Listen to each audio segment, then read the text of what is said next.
ચાલો આજે ઇલેક્ટ્રિક મોટર્સની દુનિયામાં થોડા ઊંડા ઉતરીએ અને એક બહુ જ રસપ્રદ સવાલનો જવાબ શોધીએ. સવાલ એ છે કે જ્યારે કોઈ મોટર ચાલે છે ત્યારે એને આપવામાં આવેલી બધી જ વીજળી કામમાં કેમ નથી ફેરવાતી? આખરે થોડી ઊર્જા જાય છે ક્યાં? ચાલો આ રહસ્ય પરથી પડદો ઉઠાવીએ. આજના વિશ્લેષણમાં આપણે શું શું જોવાના છીએ એની એક ઝલક. સૌથી પહેલાં તો આપણે એ સમજીશું કે આ ગુમ થયેલી ઊર્જાનું રહસ્ય શું છે. પછી આપણે મોટરના મુખ્ય ભાગો એટલે કે સ્ટેટર અને રોટરમાં થતા વ્યયની તપાસ કરીશું.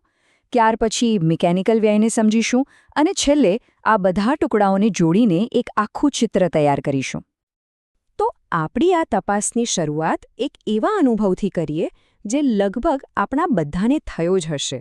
બહુ જ સામાન્ય વાત છે, પણ એની પાછળનું વિજ્ઞાન બહુ રસપ્રદ છે. આ એક બહુ સીધો સાદો સવાલ લાગે, ખરો ને? પણ એનો જવાબ મોટર કેટલી કાર્યક્ષમ છે એના ઊંડાણમાં છુપાયેલો છે. આખરે આ ગરમી આવે છે ક્યાંથી?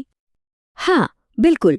આપણે જ્યાં ગરમી અનુભવીએ છીએ ને, એ વાસ્તવમાં ઊર્જાનું જ એક સ્વરૂપ છે. એ ઊર્જા જે કોઈ યાંત્રિક કામ કરવાને બદલે ગરમી બનીને વેડફાઈ જાય છે. અને બસ આ જ આપણી તપાસનો મુખ્ય મુદ્દો છે. તો કોઈ પણ ઇન્ડક્શન મોટરમાં ઊર્જાનો વ્યય મુખ્યત્વે 3 જગ્યાએ થાય છે. એક, સ્ટેટરમાં, જે મોટરનો સ્થિર ભાગ છે. બીજું, રોટરમાં, જે મોટરનો ફરતો ભાગ છે. અને ત્રીજું, મિકેનિકલ કારણોસર. ચાલો આ ત્રણેયની એક પછી એક વિગતવાર તપાસ કરીએ. આપણે જે પણ વાત કરી રહ્યા છીએ એ કોઈ મનઘડંત નથી. એ બધું જ સ્થાપિત એન્જિનિયરિંગ સિદ્ધાંતો પર આધારિત છે. આ સ્લાઇડ પર જે દેખાય છે એ જ આપણા આ વિશ્લેષણનો મુખ્ય સ્ત્રોત છે, જે આપણને આ વ્યયને સમજવામાં મદદ કરશે. ચલો આપણે તપાસના પહેલા શંકાસ્પદથી શરૂઆત કરીએ. એ છે સ્ટેટર, મોટરનો એ ભાગ જે સ્થિર રહે છે. જોઈએ કે અહીંયા ઊર્જા ક્યાં અને કેવી રીતે ગુમ થાય છે. સ્ટેટરમાં મુખ્યત્વે 2 પ્રકારના વ્યય થાય છે. પહેલો છે આયન લોસ, જે સ્ટેટરના લોખંડના કોરમાં થાય છે. અને બીજો છે કોપર લોસ, જે એના તાંબાના વાઇન્ડિંગમાં થાય છે. ચાલો આ બંનેને જરા નજીકથી જોઈએ. તો આ આયન લોસ, જેને કોર લોસ પણ કહેવાય છે, એ મોટે ભાગે કોન્સ્ટન્ટ એટલે કે સ્થિર રહે છે. એનો આધાર મોટરની ડિઝાઇન અને એને મળતા પાવરની ફ્રીક્વન્સી પર હોય છે. પણ સવાલ એ છે કે આ થાય છે કેમ? વેલ, એના પણ 2 મુખ્ય કારણો છે. અને આ ખરેખર બહુ રસપ્રદ છે. પહેલો છે હિસ્ટ્રીસિસ લોસ. વિચારો કે લોખંડના કોરમાં રહેલા નાના નાના ચુંબકીય કણોને સતત આમથી તેમ દિશા બદલવી પડે છે.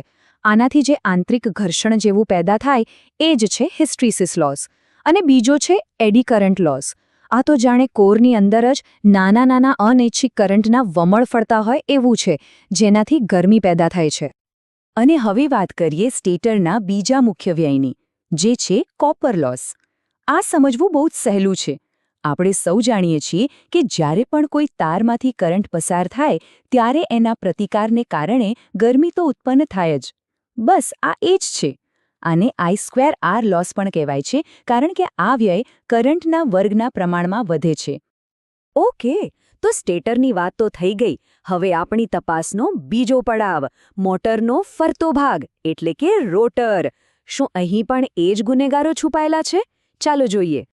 અને હા, જવાબ છે કે વાર્તા લગભગ સરખી જ છે. રોટરમાં પણ આયર્ન લોસ અને કોપર લોસ બંને જોવા મળે છે. જે રીતે સ્ટેટરમાં થતું હતું, બરાબર એ જ રીતે રોટરમાં પણ ચુંબકીય અને વિદ્યુતીય કારણોસર ઊર્જાનો વ્યય થાય છે. પણ અહીંયા એક બહુ જ મહત્વનો તફાવત છે. રોટર જે છે એ લગભગ ચુંબકીય ક્ષેત્રની સ્પીડની આસપાસ જ ફરતું હોય છે. આના લીધે રોટરના કોરમાં ચુંબકીય ફેરફારો બહુ જ ધીમા હોય છે. અને એનું પરિણામ? રોટરનો આયર્ન લોસ એટલો બધો ઓછો હોય છે કે મોટાભાગે એને અવગણવામાં આવે છે. જો કે રોટર કોપર લોસની વાત અલગ છે. એ ખૂબ જ મહત્વપૂર્ણ છે.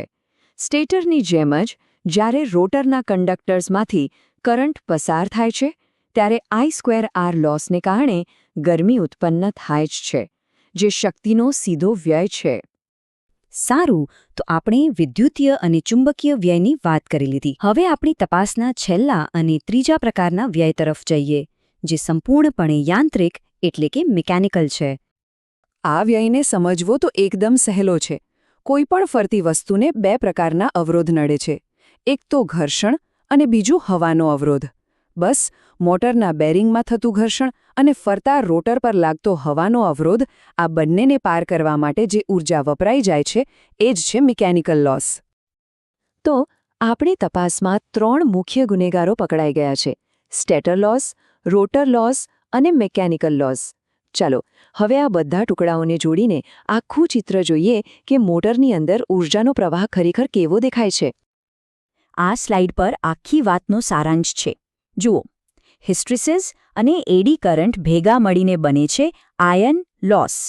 પછી આયન લોસ અને કોપર લોસ ભેગા મળીને બને છે કુલ ઇલેક્ટ્રિકલ લોસ. અને છેલ્લે જ્યારે આપણે સ્ટેટર, રોટર અને મિકેનિકલ લોસ આ ત્રણેયને જોડીએ છીએ ત્યારે આપણને મળે છે મોટરનો કુલ વ્યય. એકદમ સરળ. તો સવાલ એ થાય કે આ બધું જાણવાનો ફાયદો શું? વેલ, આ માત્ર કોઈ શૈક્ષણિક કસરત નથી. આનો સીધો સંબંધ આપણી રોજિંદી જિંદગી સાથે છે. દરેક વોટ ઊર્જા જે ગરમી બનીને વેડફાય છે એ કામમાં નથી આવતી અને આપણા સંસાધનોનો બગાડ કરે છે. એટલે જ એન્જિનિયરો આ દરેક વ્યયને ઘટાડવા માટે સતત પ્રયત્ન કરે છે. વધુ સારા મટીરીયલ વાપરીને આયન લોસ ઘટાડે છે, જાડા વાયર વાપરીને કોપર લોસને નિયંત્રિત કરે છે.